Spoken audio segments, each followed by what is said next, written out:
Bonsoir les amis, j'espère que vous allez bien. Je ne sais pas si vous êtes comme moi en avoir marre d'être devant votre bureau. Alors j'ai décidé de vous faire la foi pour les nuls dans le jardin, auprès du presbytère. Et je voudrais évoquer avec vous ce soir la réalité de la grâce du baptême. Qu'est-ce que c'est que cette grâce qu'on a reçue le jour de notre baptême, que des adultes reçoivent encore chaque année au moment de Pâques? Eh bien, déjà, le mot baptême, ça veut dire plonger. Ça fait allusion au plongeon que faisaient les Juifs dans le Jourdain pour signifier leur retour vers Dieu. Vous savez que le peuple juif vivait en terre sainte, que cette terre leur avait été donnée par Dieu alors qu'ils étaient autrefois esclaves en Égypte, qu'ils avaient vécu pendant à peu près 40 ans dans le désert. Et Dieu leur a donné une terre, Dieu leur a donné de pouvoir s'installer. Et c'était pour eux vraiment un cadeau de Dieu. Et puis, comme tout le monde, quand ils se sont enrichis, quand ils se sont installés, eh bien, ils ont mis souvent Dieu de côté. Et Dieu a envoyé des prophètes pour leur dire de revenir vers lui, de quitter à nouveau les idoles. Et le dernier des prophètes s'appelle Jean-Baptiste.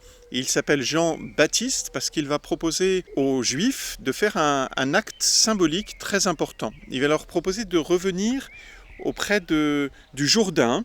Le Jourdain, c'est vraiment une rivière qui fait la frontière entre le pays, la Terre Sainte, Israël, et puis la Jordanie actuellement entre autres. Et c'est par là que le peuple hébreu est entré en Terre Sainte, en étant d'ailleurs précédé, vous savez peut-être, de l'Arche d'Alliance. Et de la même manière que la mer Rouge s'était séparée en deux, ainsi le Jourdain s'est ouvert en deux pour laisser passer l'Arche d'Alliance et tout le peuple d'Israël quand il est rentré dans cette terre promise. Et donc Jean proposait aux Juifs, invitait les Juifs, appelait les Juifs à la conversion. Et pour cela, il leur proposait de revenir au Jourdain, où il s'était lui-même établi, au-delà du Jourdain, dans le désert, pour vivre un temps de retraite. Comme pour dire, ben voilà, cette terre que Dieu nous a donnée, cette liberté que Dieu nous a donnée, nous l'avons perdue en nous éloignant de lui. Et il nous faut retourner au désert pour vivre un temps de retraite avec lui. Il nous faut à nouveau recevoir la vie, la liberté de Dieu. Et pour ça, les Juifs arrivaient au Jourdain et ils étaient plongés, ils traversaient le Jourdain, ils étaient plongés par Jean dans l'eau en signe de conversion et de désir de revenir à Dieu. C'est ce qu'on vit à chacun d'entre nous dans la grâce du baptême.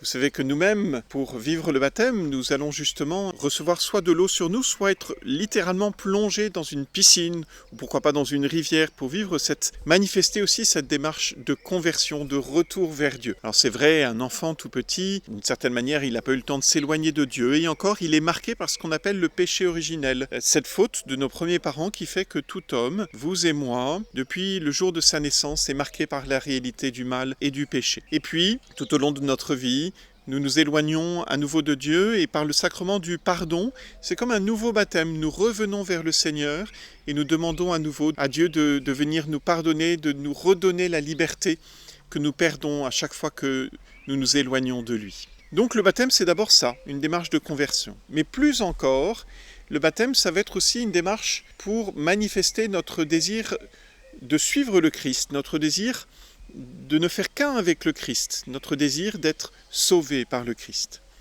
Jésus lui-même a été baptisé dans le Jourdain. L'Esprit Saint est descendu sous forme d'une colombe sur lui, et à partir de ce jour-là, il est conduit, mu par l'Esprit Saint, nous dit les textes de l'Évangile.